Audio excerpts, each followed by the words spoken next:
જય શ્રી કૃષ્ણ મિત્રો, મારું ગુજરાતી કિચનમાં આપનું સ્વાગત છે. ફ્રેન્ડ્સ, ઘણા સમય પછી આપણે ફરીથી વિડીયોની શરૂઆત કરીએ છીએ. તો કંઈક મીઠું બનાવીને જ કરીશું. અને હવે ઘણા તહેવારો પણ નજીક આવે છે અને વ્રત પણ નજીક આવે છે. તો આપણે બાળાઓને આવી રીતે કંઈક મીઠાઈ બનાવી અને મૂકી રાખીએ તો આસાનીથી સર્વ કરી શકીએ છીએ. તો ચાલો શરૂઆત કરીશું.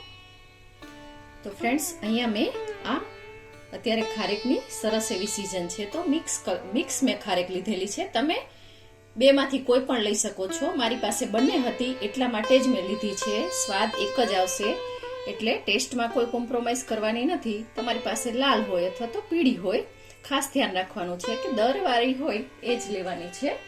અને આપ જોઈ શકો